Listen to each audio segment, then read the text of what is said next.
Alors, 1 Roi 13. Nous allons lire. Si je suis fatigué de lire, je demanderai à quelqu'un de continuer. Il est dit ceci. Voici un homme de Dieu arriva de Juda à Bethel par la parole de l'Éternel. Pendant que Jéroboam se tenait à l'autel pour brûler des parfums,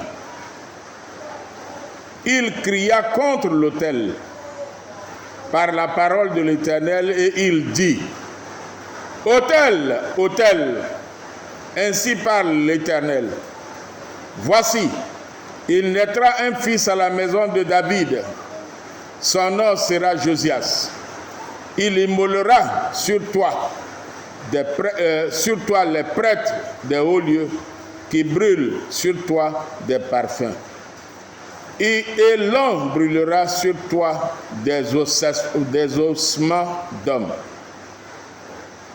Et le même jour, il donna un signe en disant: c'est ici le signe que l'Éternel a parlé. Voici, l'autel se fendra et la cendre qui est dessus sera répandue. Lorsque le roi entendit la parole que l'homme de Dieu avait criée contre l'autel de Bethel, il avança la main de dessus l'autel en disant: saisissez-le. Et la main que Jéroboam avait étendue contre lui devint sèche, et il ne put la ramener à lui.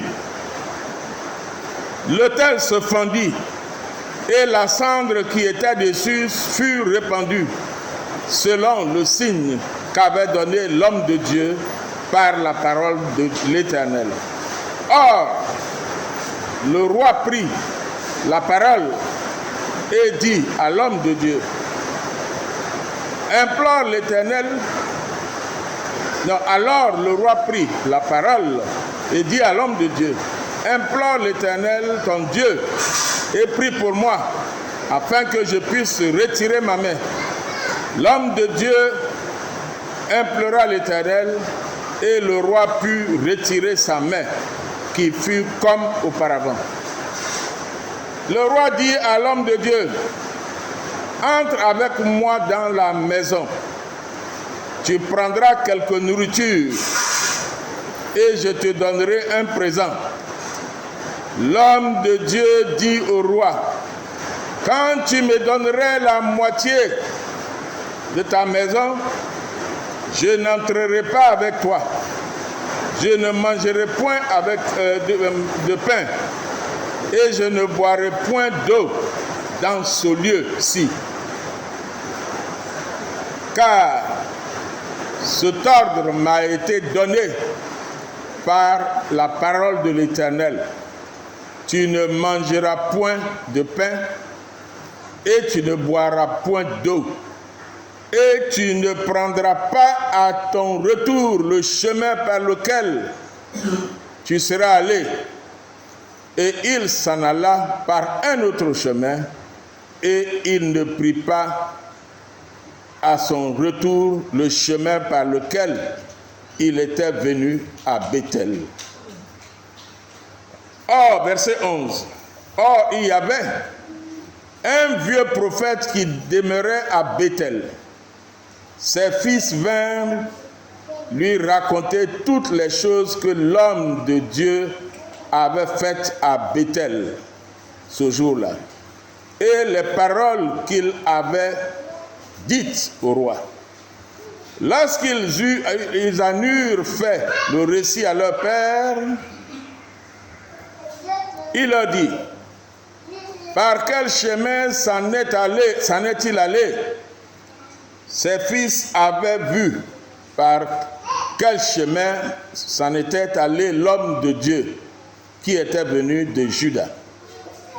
Et il dit à ses fils: scellez-moi l'âne. Ils lui scellèrent l'âne et il monta dessus. Il alla après l'homme de Dieu et le trouva assis sous un térébinthe, sous un arbre. Il lui dit, es-tu l'homme de Dieu qui est venu de Juda? Il répondit, je le suis. Alors, il lui dit, viens avec moi à la maison et tu prendras quelque nourriture. Mais il répondit, je ne puis ni retourner avec toi, ni entrer chez toi. Je ne mangerai point de pain, je ne boirai point d'eau avec toi en ce lieu. Car il m'a été dit, tu n'y boiras point d'eau et tu n'y prendras point, tu ne prendras pas à ton retour le chemin par lequel tu es allé. Et il lui dit, moi aussi, je suis prophète comme toi. Et un ange m'a parlé de la part de l'Éternel et m'a dit, ramène-le avec toi dans ta maison et qu'il mange du pain et boive de l'eau. Il lui mentait.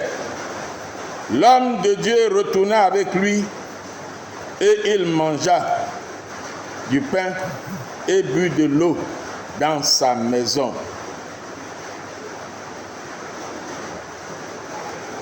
Comme ils étaient à table, la parole de l'Éternel fut adressée au prophète qui l'avait ramené. Et il cria à l'homme de Dieu qui est venu de Juda. Ainsi parle l'Éternel, parce que tu as été rebelle à l'ordre de l'Éternel et que tu n'as pas observé le commandement que l'Éternel, ton Dieu, t'avait donné, parce que tu es retourné et que tu as mangé du pain et bu de l'eau dans le lieu dont il t'avait dit, tu n'y mangeras point de pain et tu n'y boiras point d'eau. Ton cadavre n'entrera pas dans la sépulture de tes pères. Et quand le prophète qu'il avait ramené eut mangé du pain et qu'il eut bu de l'eau, il scella l'âne pour lui. L'homme de Dieu s'en alla. Il fut rencontré dans le chemin par un lion qui le tua. Son cadavre était étendu sur le chemin. L'âne resta près de lui et le lion se tint à côté du cadavre.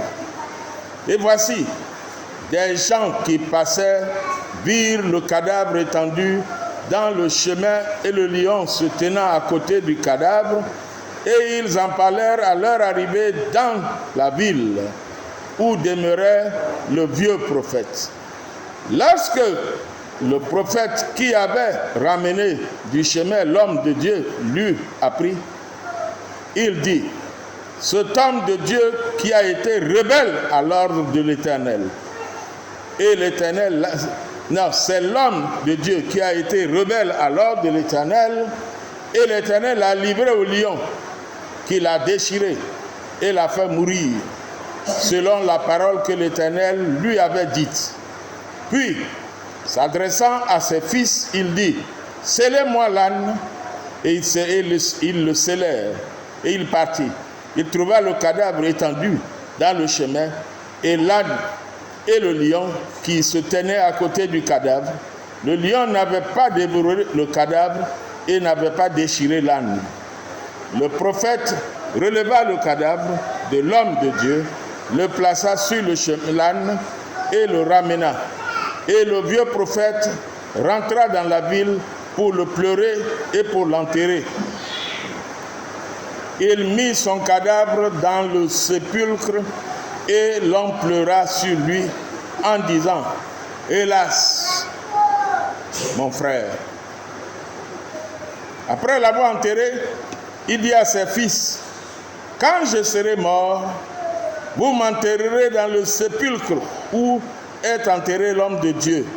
Vous déposerez mes os à côté de ses os, car elle s'accomplira la parole qu'il a criée de la part de l'Éternel. contre l'autel de Bethel et contre toute la maison, les maisons de hauts lieux qui sont dans la ville de Samarie. C'est long, mais c'est pour que vous puissiez comprendre le message de ce jour qui est l'ordre de Dieu doit être exécuté. Amen. L'ordre de Dieu doit être exécuté. Dans Deutéronome 28, versets 2 à 3, Deutéronome 28,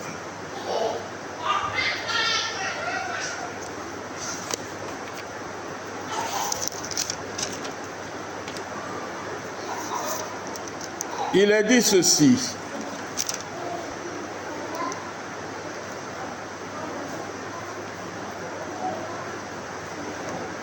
Voici toutes les bénédictions qui se répandront sur toi et qui seront ton portage lorsque tu obéiras à la voix de l'Éternel.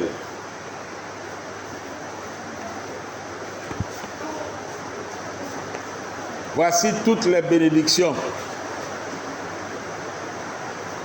qui t'accompagneront lorsque tu obéiras à la voix de l'Éternel. En deux termes, ça veut dire, si tu obéis à la voix de l'Éternel, il y a des bénédictions qui vont t'accompagner. Alors, on peut se poser la question, mais comment on fait pour entendre l'ordre de l'Éternel? Comment on fait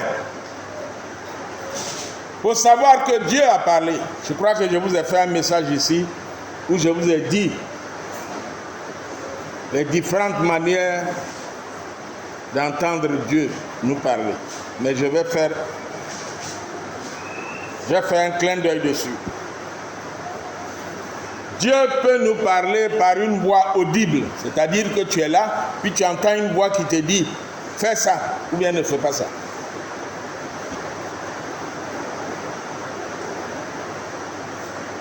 Dieu peut nous parler par un songe, un rêve au milieu de la nuit. Moi, les cas où Dieu m'a parlé dans les songes, c'est quand je suis presque réveillé. Ce n'est pas quand je suis profondément endormi où je fais des rêves simples. En général, si je me réveille à 6 heures, peut-être à 6 heures moins 5, peut-être à 6 heures moins 10, il peut me donner un songe. Dieu peut parler à l'intérieur de toi-même. C'est ce qu'on appelle le réma. Comme si ta femme venait te souffler quelque chose. Tu n'entends pas avec tes oreilles, mais tu entends avec ton intérieur une voix qui te dit « fais ça ou ne fais pas ça ». Dieu peut te parler par quelqu'un qui va venir te trouver. Tu as prévu de faire telle chose, quelqu'un que tu connais de nulle part, tu ne l'as jamais vu, tu ne sais même pas d'où il sort, puis il vient, il te dit, mon ami, tu veux voyager, non? Ne voyage pas. Oh, le voyage là, ça te tient à cœur. Dieu peut te parler par une prophétie. Tu es venu à l'église, il y a un don de prophétie, ou bien le Seigneur peut parler à quelqu'un, comme il a fait pour l'eunuque éthiopien. Il a envoyé Philippe vers lui, il a parlé à Philippe là-bas, et Philippe est venu le trouver. Et puis Dieu peut te parler par la Bible, tu es en train de lire la Bible, et puis il fait éclairer un message. Tu lis le même passage, tu l'as déjà lu plusieurs fois, ça ne t'a rien dit. Mais ce jour-là, ça ouvre tes yeux sur quelque chose. On dirait que le Seigneur me dit quelque chose à partir de ce passage. Et puis on peut citer d'autres manières par lesquelles Dieu peut te parler. Mais je m'arrête là pour ce point. Comment Dieu peut-il te parler?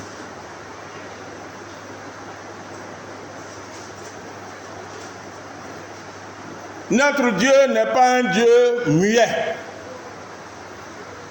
Il n'est pas un Dieu qui n'entend pas. Parce que des fois, on est là et puis on pense que quand on prie là, Dieu n'entend pas. Nous-mêmes, on se dit, bon, comme on nous a dit, quand tu as des problèmes, il faut appeler Dieu. C'est pour ça que je prie. Sinon, moi-même, je ne crois pas que Dieu répond aux prières. C'est ce qu'on se dit des fois.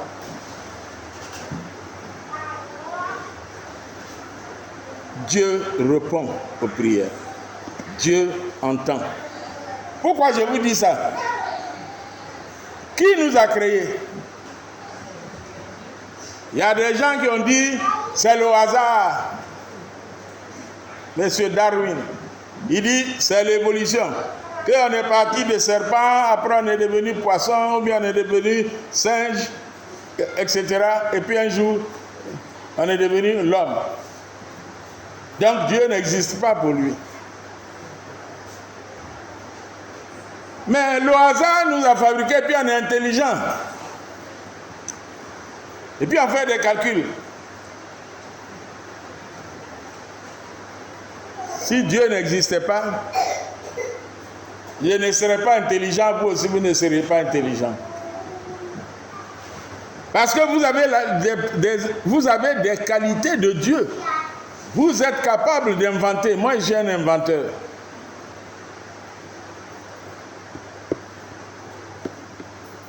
J'ai des brevets, j'ai plus de 10 brevets.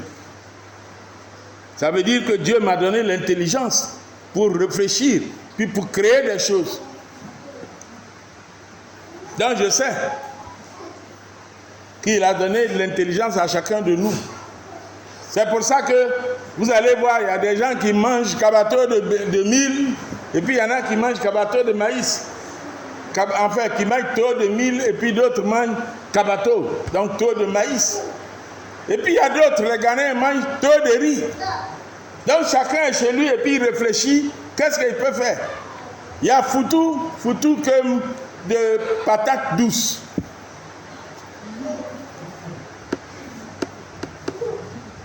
Le jour je suis content, j'ai dit à la maison, aujourd'hui là c'est patates douces, foutu de patates douces, je mange. Puis on fait. Puis il y en a qui font foutu de bananes.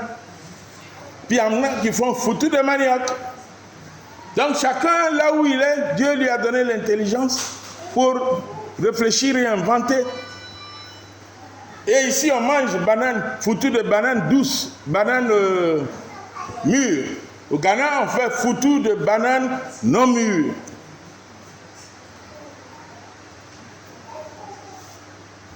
Ce sont les voyages qui ont fait que les gens se rencontrent et puis bon, on modifie. Ici, on mange à Tchéké. On a inventé à Tchéké. Dans les pays Bénin, Nigeria, eux, ils mangent gari. Gari, ce n'est pas d'origine Côte d'Ivoire. Mais aujourd'hui, à Tchéké est devenu un produit que les gens fabriquent au Nigeria, au Bénin. Parce qu'il y a le brassage. Donc Dieu nous a donné l'intelligence. On ressemble à Dieu dans le sens d'inventer.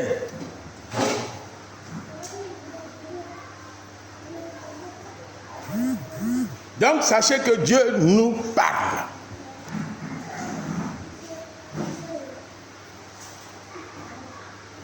Des fois tu as envie de faire quelque chose, il y a longtemps tu penses à ça, tu as commencé à planifier et puis Dieu te dit non, ne fais pas ça, tu vas faire telle autre chose. Moi je voulais faire médecin. J'ai commencé les cours une semaine.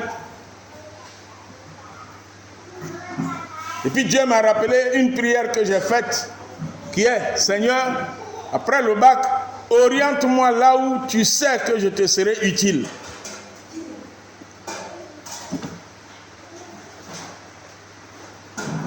Quand il m'a rappelé la prière, j'ai dit au revoir à la faculté de médecine. J'ai dit bye bye.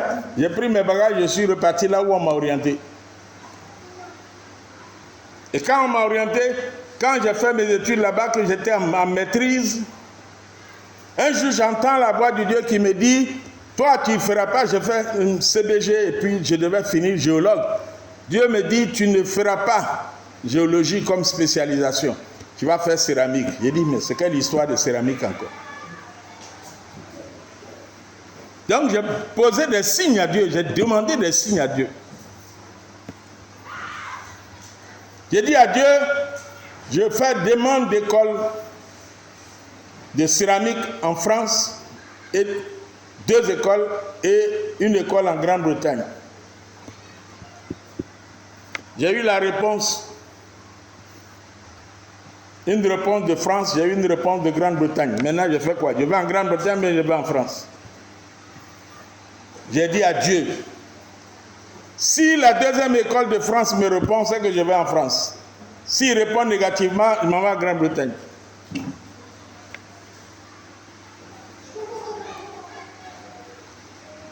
Et un jour, je reçois la réponse, la 2e école, France. J'étais le meilleur étudiant ivoirien dans notre laboratoire, dans notre département.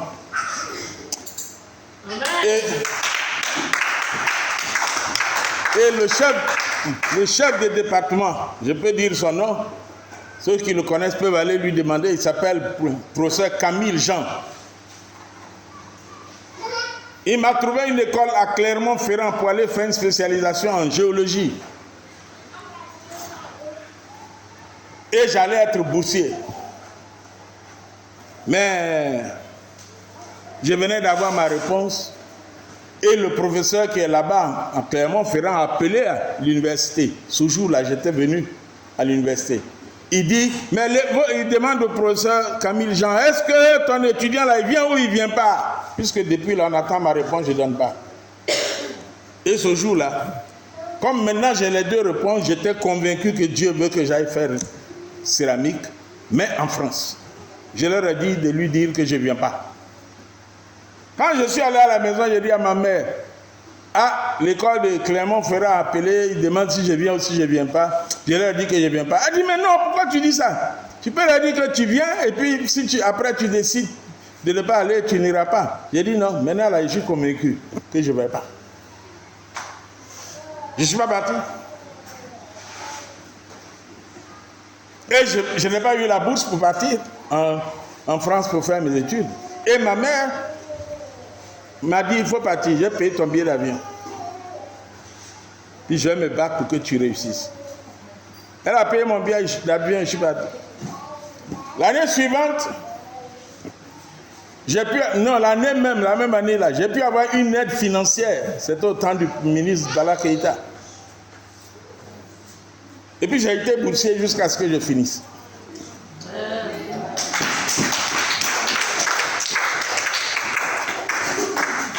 Dieu a parlé, mais lui seul sait pourquoi il m'a dit il faut laisser géologie, va faire céramique. Moi je ne savais pas. Dieu est omniscient, c'est-à-dire qu'il sait toutes choses. Nous sommes aujourd'hui, mais Dieu sait ce qui va se passer dans 10 ans. Donc, il a parlé. Mais, le deuxième point nous dit, mais pourquoi exécuter l'ordre de Dieu? Je vous ai dit, Dieu, il est omniscient. Il est omnipotent. Et quand tu décides de lui obéir, là, tu vas jusqu'au bout. Le prophète, là, il a obéi, il a obéi, il a obéi. Et puis voilà un vieux prophète qui vient le trouver, il est vieux. Et il te dit le contraire, de faire le contraire de ce que Dieu t'a dit. C'est pour ça que quand aujourd'hui, il y a trop de prophètes à Abidjan, s'il y a un qui vient me dire, vraiment le Seigneur me dit, tu seras comme ça, ou bien tu vas avoir ça, ou bien tu vas avoir ça. Je lui dis, vraiment merci, que Dieu te bénisse. Mais j'attends que Dieu me confirme ça lui-même. Le prophète, le serviteur, l'homme de Dieu, quand le prophète, le vieux prophète est venu lui dire que l'Éternel m'a dit, il aurait consulté Dieu. Il devait consulter Dieu. La Bible dit, il lui mentait.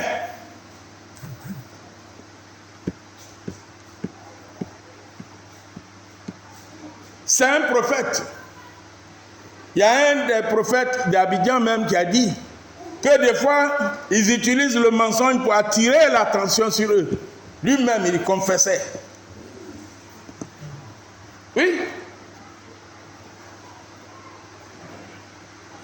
Je n'ai pas dit que les prophètes sont des menteurs, mais il dit, des fois, ils veulent que les gens les considèrent comme grands prophètes. Ils utilisent le mensonge. Un bon prophète ne va pas l'utiliser. Celui-là, c'est un vieux prophète. Mais voilà, il a utilisé le mensonge et il a induit l'autre serviteur de Dieu en erreur. Dieu parle. Et chacun de nous peut entendre la voix de Dieu. Amen. Chacun de nous, si on est sérieux, on peut recevoir des messages de Dieu.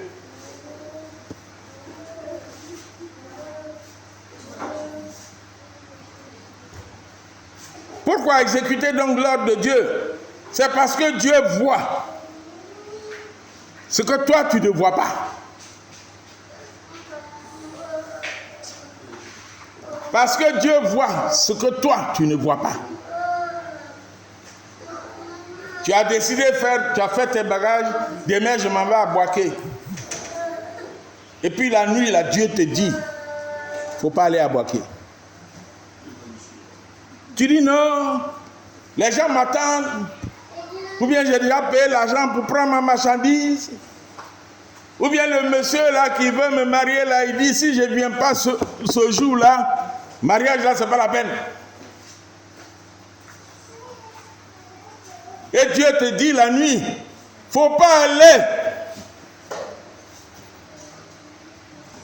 Et puis toi, tu te dis, non, vraiment, si je ne vais pas là, c'est la seule chance où quelqu'un me promet le mariage.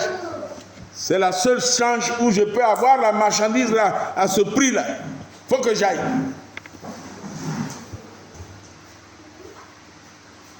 Dieu a vu que si tu vas à Boaké là, ce qui peut t'arriver là, tu vas regretter même, tu vas dire si je savais. Oh, si je savais, depuis qu'on a coupé sa queue là, c'est pas revenu, ça n'a pas repoussé. Voilà une jeune fille, pas plus tard que 2 ou 3 jours, la semaine là, elle est venue chez nous. Sa soeur est une de nos servantes. Quelqu'un l'a appelée, une femme l'a appelée, elle habite à Boisseau chez son papa. Ils l'ont appelé, il faut venir à Boaké, on va te donner le travail. Tu vas gagner, tu vas travailler dans un supermarché, une journée, 100 et quelques mille francs, on va te payer. La fille a pris ses bagages pour partir. Quand elle a dit à son papa dit, il ne faut pas partir. Sa maman dit, pourquoi il ne va pas partir? Et la fille, sa maman l'a encouragé. Comme le monsieur, ce sont des musulmans, le monsieur est polygame. Elle a suivi ce que sa maman lui a dit. Arrivée à Boaké, la femme qui l'a appelée dit, il y a des gens qui vont venir te trouver. Quand ils vont venir te trouver là, il faut leur donner ton portable et puis tes pièces. La fille a appelé notre servante pour lui dire, voilà ce qu'on me dit. Sa servante lui a dit, prends tes bagages, il faut fuir, il faut quitter là où tu leur as donné rendez-vous, où ils t'ont donné rendez-vous là. Il faut fuir, ça là c'est pas clair. Et c'est comme ça que la fille est revenue à Abidjan. Et sa soeur l'a raccompagnée à Boisseau. Imaginez qu'elle a été chrétienne. Et qu'on lui dise, que la voix de Dieu lui dit, il ne faut pas partir à Boaké. Ou bien que la voix de Dieu dise à sa maman, il ne faut pas partir à Boaké. Sa maman va dire, on ne gagne pas cet argent, l'argent comme ça, tous les jours. C'est une opportunité, il ne faut pas laisser ça passer. Mais peut-être qu'on l'aurait sacrifié. Parce qu'on prend tes pièces d'identité, prends tout. Ton téléphone, tu pourras appeler personne. Parce que de là-bas, ils vont te prendre pour aller où tu dois travailler fictif. Dieu parle et il est omniscient. Amen. il voit où tu vas là. Il voit sur 2 ans, sur 3 ans. Tu veux te marier, quelqu'un est joli, il est bon, il est tout ça. Mais Dieu dit, parce qu'il est joli, il est le plus beau. Tu vas faire ton pharaon pour dire, mon mari là, il est joli, mon mari il a l'argent. Mais Dieu dit, faut pas aller. Tu fais quoi?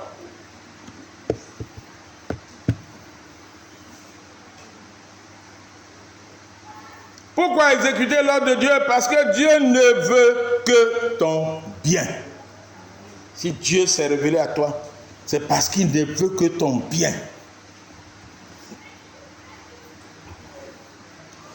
Tu cherches travail, tu as eu travail quelque part.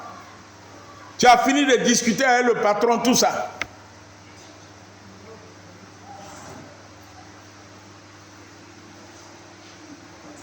Et puis ta femme reçoit une vision.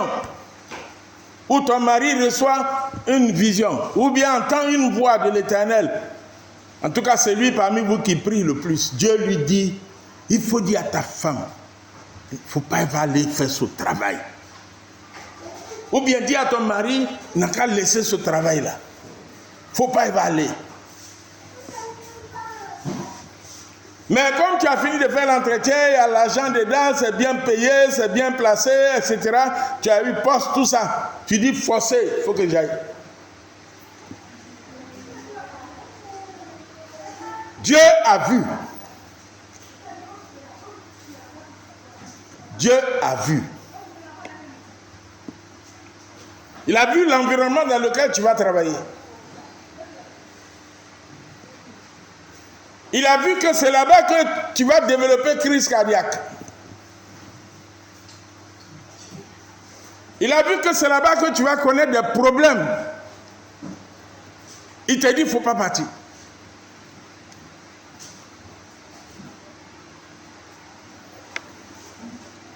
Tu fais quoi? Tu cherches travail, il y a longtemps que tu cherches travail.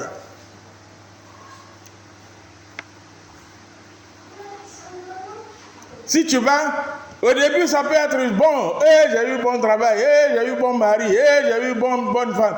Vraiment super au début. Mais comme Dieu, il voit aujourd'hui et il voit demain, et il voit dans 10 ans.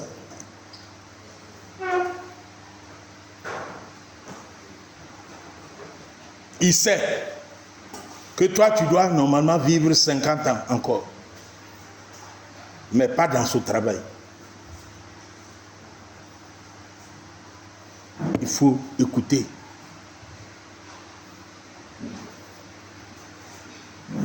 Pourquoi exécuter l'ordre de Dieu?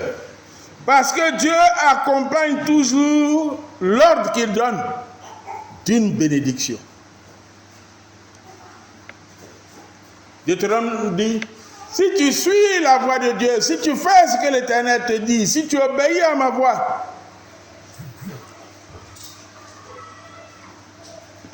tu seras béni dans ta maison, mais tu seras béni dans ton champ. Et je peux vous dire qu'en faisant ce que Dieu m'a dit de faire, en allant faire la céramique, j'ai des amis qui sont médecins, j'ai des amis qui sont géologues, mais en obéissant à Dieu, aujourd'hui là, je ne regrette rien du tout. Je suis même content d'avoir obéi à Dieu. Je connais le cas d'une femme de pasteur qui était une amie à moi. Elle n'est plus ici. On causait. Et elle a quitté son mari. Après 10 ans, elle habitait elle, juste à côté de nous. Et un jour, je discutais avec elle, je lui ai demandé, mais comment se fait-il que tu es marié, puis tu laisses ton mari? Quand tu te maries, le monsieur, le pasteur est parti faire ses études au Ghana, elle est ghanéenne. Quand tu l'as rencontré, tu n'avais pas, Dieu ne t'a pas d'une manière ou d'une autre révélé qu'il ne fallait pas te marier d'ici. Dieu lui a dit. Mais elle a préféré, pour les raisons qui lui sont personnelles, elle a préféré rentrer dans son mariage.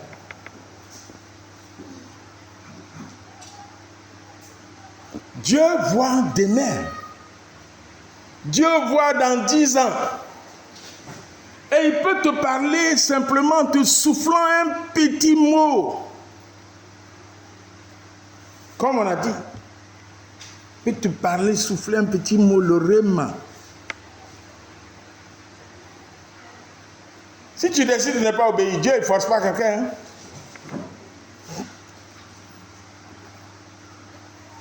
Le troisième point, c'est la conséquence de la désobéissance.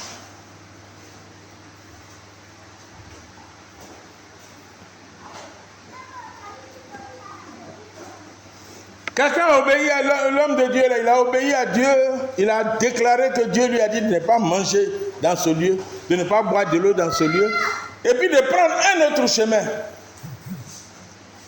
Tout ça, il a fait. Mais j'insiste sur le fait que il a été tué.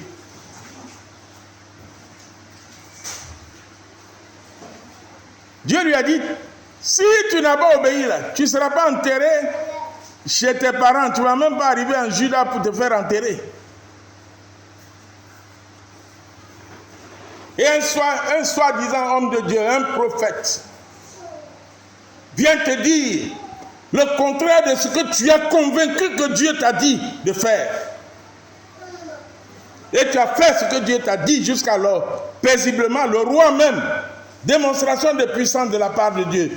Le roi a dit, saisissez-le. Et sa main a été bloquée. Il t'a demandé, toi, de prier Dieu pour que sa main revienne. Ce n'est pas un signe que tu es dans la bonne voie. Il dit l'autel sera fendu. Et l'autel a été fendu. Ce n'est pas un signe que ce que tu es en train de faire, c'est ce que Dieu t'a dit de faire. Alors pourquoi quelqu'un va venir et puis il dit je suis prophète, et Dieu m'a dit le contraire de ce qu'il t'a dit à toi. Soyons vigilants. Amen. Pour que quelqu'un ne nous trompe pas sous prétexte d'être homme de Dieu.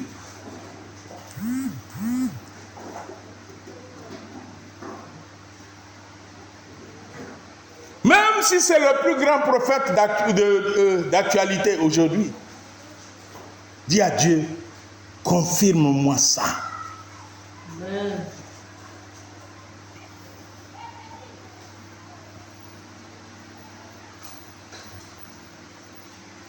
Il est dit dans 2 Samuel chapitre 5, 19 à 20,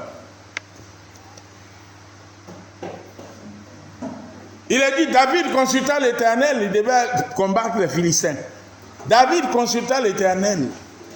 Est-ce que je monte contre eux ou bien je ne monte pas contre eux? L'Éternel lui a répondu qu'il dit, va, tu vas les vaincre. Il est parti, il les a vaincus. Ensuite, les Philistins sont revenus une autre fois. Dans 2 Samuel 19, 23 à 25. Vous savez quoi? Ils sont revenus une autre fois. Mais quand ils sont revenus, David fit la même chose. Il est allé vers Dieu. Seigneur, Dieu, je monte contre eux, bien je ne monte pas contre eux. Si vous lisez le passage, vous allez voir que Dieu lui a dit, non, ne monte pas contre eux. Et il lui a donné une stratégie. Et il les a vaincus encore. Ça veut dire que Dieu répond.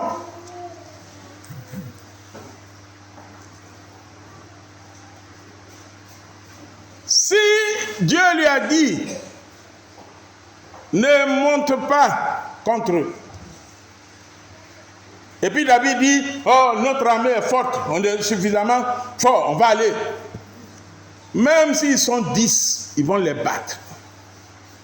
Et peut-être même, lui-même, on va le tuer. Consultez l'Éternel, s'il vous plaît. Consultons l'Éternel. Soyons en communication avec Dieu. Et apprenons à lui obéir. Venir simplement à l'église ne sert à rien.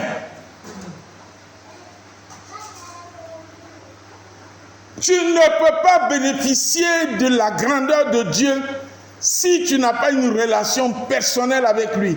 Et si tu ne lui obéis pas, et si tu ne lui parles pas, imagine un monsieur et une femme dans la même maison, ils ne se parlent pas. Monsieur se lève, il s'en va où il veut. Madame se lève, elle va où elle veut. Et puis brusquement, tout à coup, soudain, quelque chose se passe. C'est lui qui est impliqué, ou bien c'est la dame qui est impliquée. On dit, vois-tu as tué quelqu'un par exemple. Toi, tu ne sais pas que ta femme est sortie, tu penses qu'elle est en train de dormir dans la chambre. C'est quand peut-être quelqu'un qui vous connaît qui va courir pour venir. Ta femme a été cognée par une voiture. C'est en ce moment que tu vas te rendre compte que ta femme n'était pas à la maison. C'est la même chose avec Dieu. Parlons-nous, Dieu et nous. Je vous ai déjà raconté un témoignage ici où ma voiture aurait eu un accident si Dieu ne m'avait pas donné un songe. Et je sors le matin, ma voiture n'a pas de frein. Et ce jour, j'avais une surveillance d'examen à l'université d'Abouba Djamé. J'aurais pu dire, dans tous les cours, il faut que je sois à l'université parce que j'ai surveillance d'examen. Je ne suis pas parti. Le Seigneur lui-même a été gentil avec moi. Il a mis tous les obstacles pour que je ne parte pas. Je ne sais pas ce qui me serait arrivé ce jour. Alors mes chers frères et sœurs, je vais m'arrêter là. Vous voulez être béni? Parlez avec Dieu.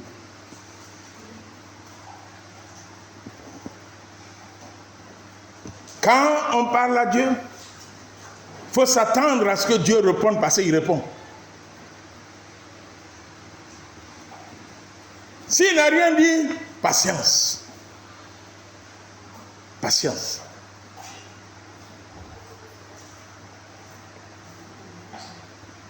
Il va parler. De la même manière que si tu as écrit une lettre à quelqu'un, la personne ne te répond pas.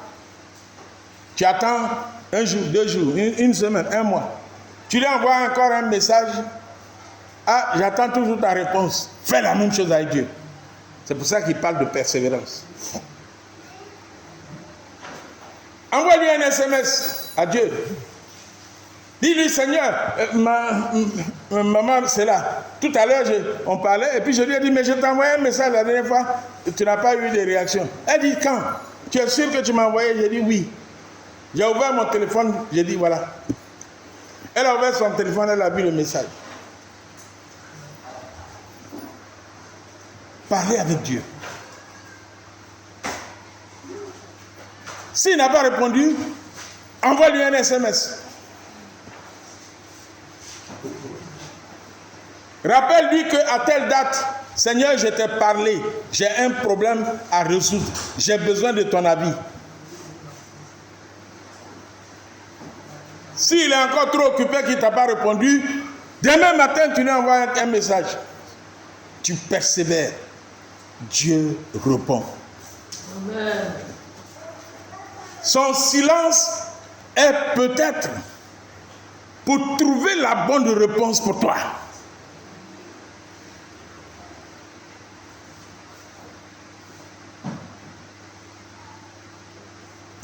Parlons avec Dieu. Et puis exécutons son ordre quand il nous donne un ordre. Il y a beaucoup de bénédictions qui nous accompagnent. J'étais étudiant. Je ne savais pas quel était mon avenir. J'ai fini à l'université ici en 1985. Nous sommes en 2024. Dieu a vu Dieu a vu 2024.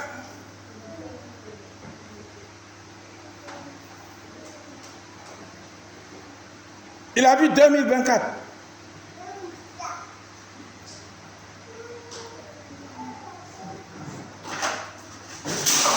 Il a vu même le reste de ma vie.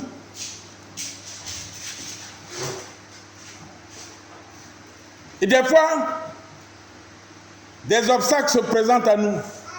Quand ça se présente à moi, quand je sais que j'ai fait ce que Dieu m'a dit de faire, quand il y a un obstacle, je dis, Seigneur, le chemin que j'ai pris là, c'est toi qui m'as dit d'y aller. Le problème qui se présente là, c'est pour toi, il faut gérer. Dieu, c'est mon papa. Il faut gérer. Je n'ai jamais cherché ce problème. Le prophète là, Dieu sait pourquoi il lui a dit, prends un autre chemin.